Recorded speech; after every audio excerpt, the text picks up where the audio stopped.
রান্নাঘরে আপনাদেরকে স্বাগত।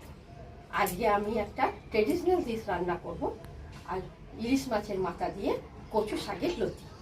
হ্যাঁ বন্ধুরা, এই রান্নাটা দারুণ সুস্বাদু খেতে। আর দেরি না করে আসুন দেখে নিই এই রান্নাটা আমরা রান্নাঘরে কীভাবে বানাবো। হ্যাঁ বন্ধুরা, দেখুন এইটা হচ্ছে কচুর লতি। এটা লম্বা লম্বা দেখতে, এটা মার্কেটে সব জায়গায় এখন পাওয়া যাচ্ছে। এইটাকে আমরা সজনে ডাঁটার মতন ছাল ছাড়িয়ে টুকরো টুকরো কেটে ভালো করে ধুয়ে এটাকে আমি সেদ্ধ ছোলা আর ভেজানো ছোলা আর অল্প জল আর নুন দিয়ে সে দুটো সিটি বাজিয়ে নেবো। আর এখানে আমি ইলিশ মাছের মাথা আমি কানকো বার করে ভালো করে ধুয়ে নুন হলুদ মাখিয়ে আমি ভেজে রেখেছি।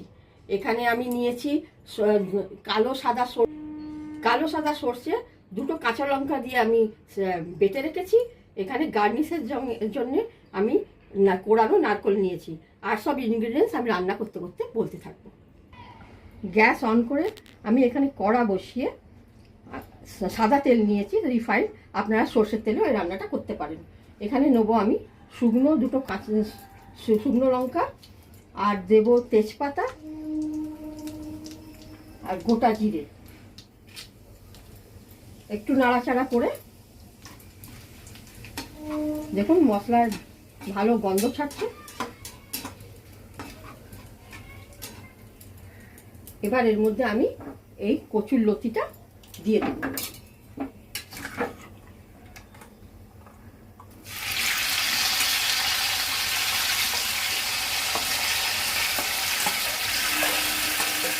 একটু নাড়াচাড়া করবো।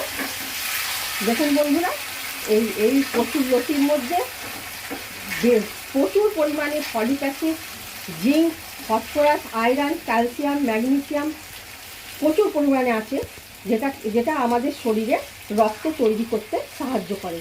যারা অ্যানিমিয়া রোগে ভুগছে তারা এই রান্নাটা খেলে অবশ্যই উপকার পাবে। দেখুন একটু নাড়াচাড়া করে নেব। করে এর মধ্যে আমি দেব হাফ চামচে, ছোটো চামচে হলুদ গুঁড়ো, দেব লঙ্কা গুঁড়ো হাফ চামচে, আর দেব জিরে গুঁড়ো। এটা ভালো করে নাড়াচাড়া করে চাপা দিয়ে কিছুক্ষণ রান্না হবে। ঢাকা দিয়ে দেবো, কিছুক্ষণ এটা রান্না হবে। ঢাকা খুলে এবার এর মধ্যে আমি হাফ চামচ চিনি বা গুড় দেবো, পরিমাণ মতো নুন দেবো। কেন আমি এটা সেদ্ধ করার সময়ও আর নুন দিয়েছি, এই জন্য বুঝে বন্ধুরা নুন দেবেন। ভালো করে নাড়াচাড়া করে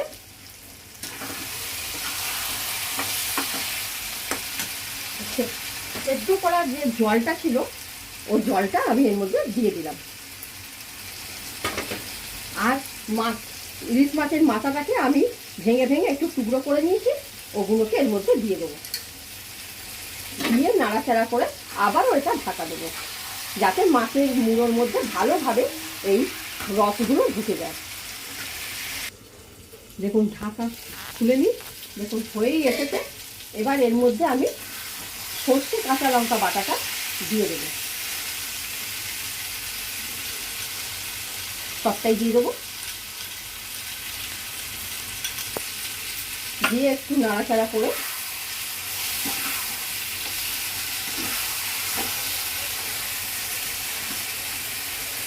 এর মধ্যে দেবো 1/4 গরম মশলা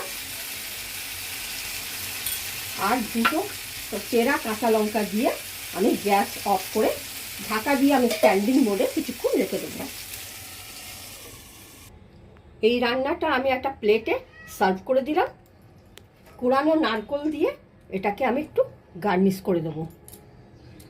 এই রান্নাটা গরম ভাতের সঙ্গে দারুণ জমে যাবে।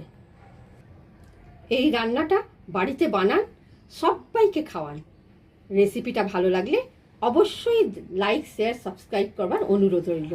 ধন্যবাদ।